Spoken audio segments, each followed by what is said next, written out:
Resale market చాలా బాగుంది sir. Market బయట రీసేల్ ప్లాట్లు బాగా సేల్ అవుతున్నాయని చెప్పేసి. సో రీసేల్ మార్కెట్ అంటే రీసేల్ మార్కెట్ ఏంటంటే ఒక 5 సంవత్సరాల ముందు 10 సంవత్సరాల ముందు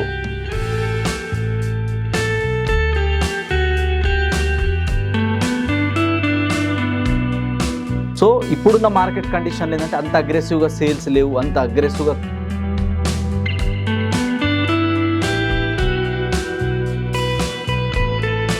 ఓపెన్ ప్లాట్ ఒక 5 సంవత్సరాల ముందో 10 సంవత్సరాల ముందో కొన్న వ్యక్తి ఉంటారు. సో ఆయనకు అవసరానికి అమ్ముకున్నప్పుడు అప్పుడు కొన్నప్పుడు ఒక 8,000.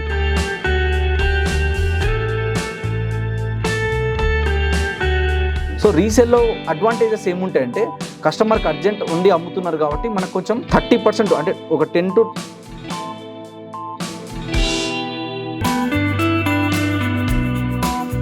త్రూ వీడియోస్ కావచ్చు, త్రూ సోషల్ మీడియా కావచ్చు, త్రూ మనకి గూగుల్ ఇట్లా ఇన్ఫర్మేషన్స్ అన్నీ అవైలబుల్ ఉన్నాయి కాబట్టి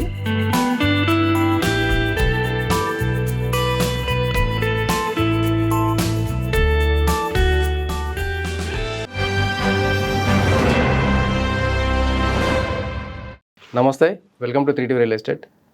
so real estate market, Hyderabad real estate market స్తబ్దుగా ఉన్న ఈ పరిస్థితుల్లో మనకి రీసేల్ వాల్యూ అంటే ప్లాట్ రీసేల్ మార్కెట్ అనేది చాలా బాగుందని చెప్పేసి సంజయ్ నాయక్ గారు అంటున్నారు.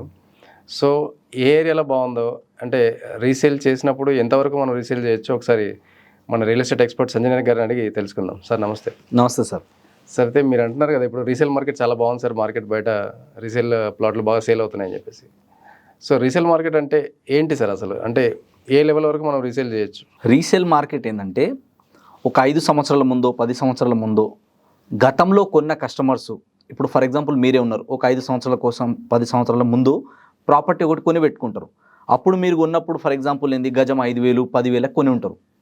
సో ఇప్పుడు మీకు ఏదో అవసరాలకు అనుగుణంగా మీరు అమ్మాలి అనుకుంటున్నారు ప్రాపర్టీని. సో ఇప్పుడున్న మార్కెట్ కండిషన్లు ఏంటంటే అంత అగ్రెసివ్గా సేల్స్ లేవు, అంత అగ్రెసివ్గా కస్టమర్ విజిట్స్ అవ్వట్లేదు కాబట్టి నాకు అవసరం ఉంది కాబట్టి ఫర్ ఎగ్జాంపుల్ మార్కెట్ రేట్ అక్కడ 10,000 ఉంటే నేను ఒక 9,000కి ఇచ్చేస్తా, 8,000కి అమ్మేస్తా. అంటే నాకు ఎంత నేను పెట్టింది ఎంత 5,000 కదా, 5,000 పెట్టినా ఇప్పుడు 8,000 వస్తుంది, చలో 3,000 లాభంలోనే ఉన్నా కదా అమ్మేద్దాం, ఇట్లా అనుకునే వాళ్ళు ఉంటారు. సో ఎవరైతే గతంలో కొన్న వాళ్ళు ఏదైనా అవసరాల కోసం అమ్ముకునే వాళ్ళు ఉంటారు కదా, అట్లా ఆల్రెడీ కొన్న ప్రాపర్టీ వేరే వాళ్ళకి అమ్మడమే రీసేల్ అంటే. ఇప్పుడు ఒకవేళ మీరు వెంచర్లలో తీసుకుంటే కనుక ఓపెన్ ప్లాట్ ఒక 5 సంవత్సరాల ముందో 10 సంవత్సరాల ముందో కొన్న వ్యక్తి ఉంటారు. సో ఆయనకు అవసరానికి అమ్ముకున్నప్పుడు అప్పుడు కొన్నప్పుడు ఒక 8,000 10,000 కొన్నారు. ఇలా 12 వచ్చినా చాలు, 14 వచ్చినా చాలు, 20 వచ్చినా చాలు. అంటే మార్కెట్తో పోలిస్తే ఒక 20% 30% ఏరియాని బట్టి, వాళ్ళకున్న రిక్వైర్మెంట్ని బట్టి, వాళ్ళకున్న నీడ్ని బట్టి పర్సంటేజ్ అనేది మారుతుంటుంది. మినిమం అయితే ఒక 5 నుంచి 10 అయితే మినిమం పర్సంటేజ్ తగ్గుతుంది. ఇంకా నీడ్ ఉన్న వాళ్ళు, ఇంకా అవసరానికి అమ్ముకునే వాళ్ళు అప్ టు 30% వరకు మీకు తగ్గొచ్చు. సో 10 to 30% మధ్యలో ఏరియాని బట్టి, లొకేషన్ని బట్టి, వాళ్ళ అవసరాలకు తగ్గట్టు వాళ్ళు అమ్ముకుంటారు అనమాట రీసేల్లో. సో రీసేల్లో అడ్వాంటేజెస్ ఏముంటాయంటే కస్టమర్కి అర్జెంట్ ఉండి అమ్ముతున్నారు కాబట్టి మనకు కొంచెం 30% అంటే ఒక 10 to 30% మధ్యలో వస్తుందంటే మనం ఆల్రెడీ మార్కెట్ కంటే ఇంకా తక్కువ ప్రైస్లోనే మనం కొన్నాం. అండ్ ఇది బూమ్ అవ్వగానే ఇమ్మీడియట్గా ఇంకొక 30% పెరిగినా కూడా, ఒక 20% పెరిగినా కూడా అరౌండ్ మనం ఒక 30 నుంచి 40% ఆల్రెడీ ప్రాఫిట్లో ఉంటాం.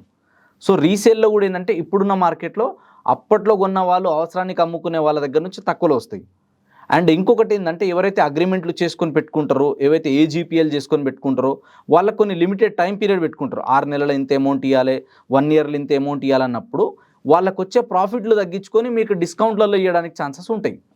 సో రీసేల్ మార్కెట్ ఏంటంటే ఇప్పుడు అందరూ పడిపోయింది, ఇంకోటి డమాల్ అయిపోయింది రియల్ ఎస్టేట్ అని వింటున్నారు.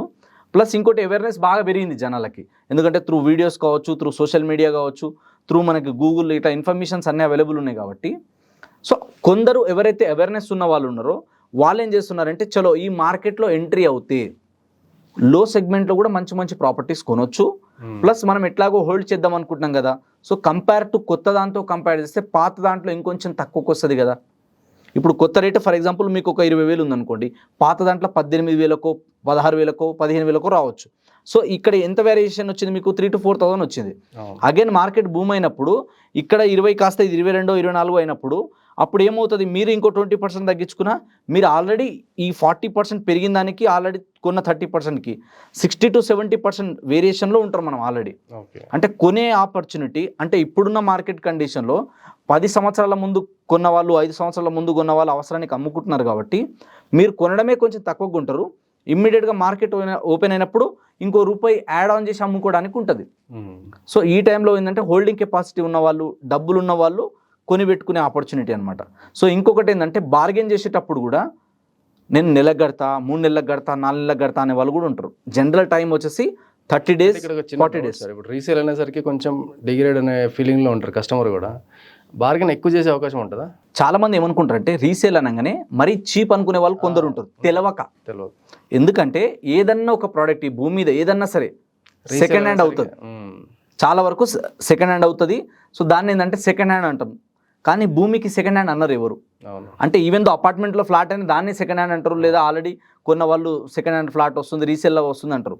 కానీ ప్లాట్ విషయంలో, అగ్రికల్చర్ ల్యాండ్ విషయంలో it is never become a second hand. భూమి అనేది ఎప్పుడు సెకండ్ హ్యాండ్ కాదు. సో భూమి అనేది ఎప్పుడు ఫ్రెష్గానే.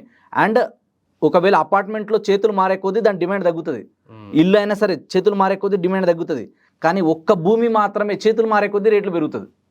అంటే పాతగా అవ్వదు భూమి అనేది. ఎప్పుడు ఏముంటుంది, గడ్డి చెట్లు మొలుస్తుంది, బ్లేడింగ్ వేసి కొట్టినామంటే ఎర్రగా చకాచక్ మెరుస్తూ ఉంటుంది. సో భూమికి ఉన్న అడ్వాంటేజ్ అదే, లో మెయింటెనెన్స్ ఉంటుంది. ప్లస్ ఇంకోటి ఏంటంటే హై అప్రిషియేషన్ రావడానికి ఎక్కువ స్కోప్ ఉంటుంది. రీసేల్లో కూడా ఏంటంటే అవసరాలకు అమ్ముకుంటున్నారు కదా అని చెప్పేసి మరీ మనం కూడా ఇట్లా ప్రెజర్ చేసి నా డబ్బులు ఉన్నాయి కొందరు ఉంటారు. ఈవెన్ మేమైనా అట్లనే చేస్తాం, కొంచెం డబ్బులు రెడీగా ఇస్తామంటే 30 days, 45 days, 1 month టైం పెట్టుకోకుండా ఇన్ కేస్ ఇమీడియట్గా ఇచ్చేసినాం అనుకోండి. ఫర్ ఎగ్జాంపుల్ ఇప్పుడు గజం ఒక 10,000 ఉందనుకోండి, మీరు 30 daysకి 10,000 చెప్తున్నారు. సరే నేను ఇన్ కేస్ 1 weekలో పే చేస్తే ఇంకో 200 తగ్గిస్తారా, 300 తగ్గిస్తారా అంటారు. ఇది ఓకే. కానీ నేను 1 monthలో కాదు, నేను 1 weekలో పేమెంట్ చేస్తా, నాకు 9,000కే ఇచ్చేసేయండి, 8,000కే ఇచ్చేసేయండి అని చెప్పి కూడా ప్రెజర్ చేయడం కరెక్ట్ కాదు. ఎందుకంటే రూపాయి వాళ్ళకి ఇచ్చినప్పుడు మీరు ఒక మంచి ప్రాపర్టీగా ఉంటున్నారు. రేపు ఇది మీకు 8 కాస్త 18 అవ్వచ్చు, 28 అవ్వచ్చు, 40 అవ్వచ్చు. సో లాంగ్ టర్మ్లో మీరు హోల్డ్ చేసుకుంటే అది మీకు రూపాయి యాడ్ ఆన్ అవుతుంది, కానీ లాస్ అనేది ఎప్పటికి ఉండదు. కాబట్టి అమ్మిన వ్యక్తి నుంచి ఏడుపుతో కొనకుండా కొంచెం సంతోషంగానే ఆయన కూడా ₹2 బెనిఫిట్ అయ్యేటట్టుగా ఇవ్వండి. సో అప్పుడు ఏమవుతుందంటే వాళ్ళు కూడా ప్రే చేస్తారు, నాకు అవసరానికి భూమి అమ్ముకున్నాం, నాకు కాపాడింది. సో కొన్న వాళ్ళకు కూడా రేపు రేటు పెరగాలి, వాళ్ళకు కూడా మంచిగా ఉండాలని ఆ బ్లెస్సింగ్స్ అనేది ఉంటుంది. So depends upon person.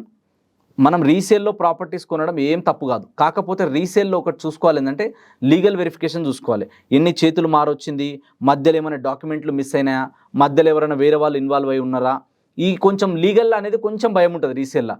అదొక్కటి మీరు కనుక క్రాక్ చేయగలిగితే, అది క్లియర్గా మీరు వెరిఫికేషన్ చేసుకొని లీగల్ ఒపీనియన్ లేదా ఒక రియల్ ఎస్టేట్ ఎక్స్పర్ట్ సలహాలు తీసుకుంటే కనుక మీరు చాలా మంచి మంచి ప్రాపర్టీస్ రీసేల్ అయినా కొనొచ్చు, కొత్తదైనా కొనొచ్చు, రీసేల్ అయినా కొనొచ్చు. అయితే మార్కెట్లో రెస్పాన్స్ దేనికి ఎక్కువ ఉంటుంది సార్? రీసేల్ ప్లాట్కి ఎక్కువ ఉంటుందా, కొత్త ప్లాట్కి ఎక్కువ ఉంటుందా? దీంట్లో కూడా 2 రకాలు ఉంటాయి. మళ్ళీ ఒకటేంటంటే ఇచ్చే ఎమ్యూనిటీస్ని బట్టి ఉంటుంది, లేఅవుట్ని బట్టి కూడా ప్రైజెస్ ఉంటాయి.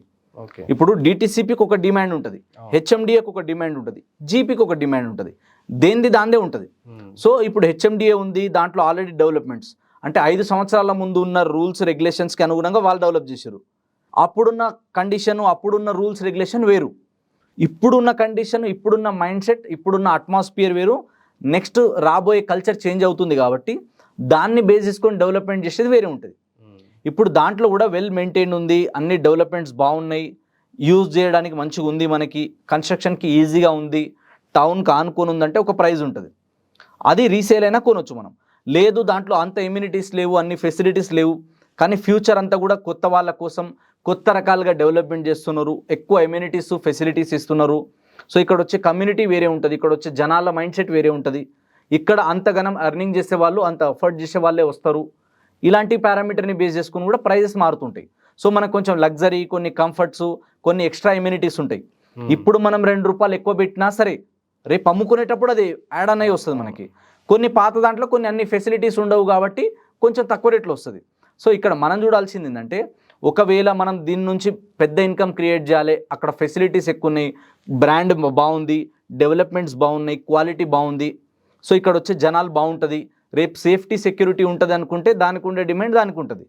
పాత దాంట్లో ఏముంటుంది అంటే కొంచెం దాంట్లో అన్ని ఎమ్యూనిటీస్, అన్ని ఫెసిలిటీస్ లేకపోవచ్చు, ఆ డ్రైనేజు, వాటర్, ఎలక్ట్రిసిటీ కొన్ని దెబ్బతిని ఉంటాయి.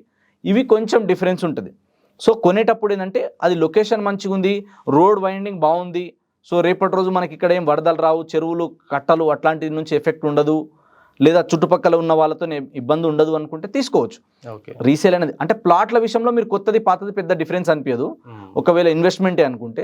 కానీ మీరు కనుక అపార్ట్మెంట్లో ఫ్లాట్ కానీ విల్లాస్ కానీ వెళ్ళేటప్పుడు, కన్స్ట్రక్షన్కి వెళ్ళేటప్పుడు కంపారిజన్ చేసుకోవాలి. నేను ఇక్కడే ఉండాలి అనుకునేటప్పుడు ఇవన్నీ చెక్ చేసుకోవాలి. లేదు రీసేల్ చేసి పక్కకి జరగాలి అన్నప్పుడు కొంచెం తక్కువలైనా సరే మినిమం ఎమ్యూనిటీస్ ఉన్నాయా, మినిమం కనెక్టివిటీస్ బాగున్నాయా లేదా చెక్ చేసుకొని మనం వెళ్ళి ఇన్వెస్ట్మెంట్ చేయొచ్చు. అట్లా ఇన్వెస్ట్మెంట్ చేసుకోవాలంటే ఇలా మంచి మంచి హైవేస్ ఉన్నాయి, అక్కడ తక్కువ బడ్జెట్ నుంచి 5 లక్షల నుంచి 10 లక్షల నుంచి కూడా వస్తాయి. ఏరియాని బట్టి లేఅవుట్ని బట్టి ప్రైజెస్ మారుతుంటాయి. సో అట్లా మనం ప్రైమ్ లొకేషన్ ఉంది, రావడానికి పోవడానికి బస్ ట్రాన్స్పోర్టేషన్ ఈజీ ఉంది, ఒక మున్సిపాలిటీకి ఒక 10 కిలోమీటర్ లోపలే ఉంది, విలేజెస్కి నియర్ బై ఉంది, ఎంప్లాయ్మెంట్ ఆపర్చునిటీకి దగ్గర ఉంది అంటే definitely you can go and invest. Okay sir మంచి విషయాలు చెప్పారు సంజయ్ గారు. సో మా ఆడియన్స్ మిమ్మల్ని కాంటాక్ట్ చేయాలంటే మీ డీటెయిల్స్కి ఒకసారి మనకి ఎక్స్ప్లెయిన్ చేయండి. మీరు రియల్ ఎస్టేట్లో కొత్త కొనాలన్నా పాత కొనాలన్నా, రియల్ ఎస్టేట్ గురించి మీకు ఎలాంటి ఇన్ఫర్మేషన్ కావాలన్నా ఒక బ్రదర్ లాగా, ఒక వెల్ విషర్ లాగా, ఒక ఫ్రెండ్ లాగా మీరు ఎప్పుడైనా కాల్ చేయొచ్చు. I'm not just a salesman, I'm a solution provider. Sanjay Nayak 950-268-2042 అనే నెంబర్ కాల్ చేయండి. Thank you so much. Thank you sir.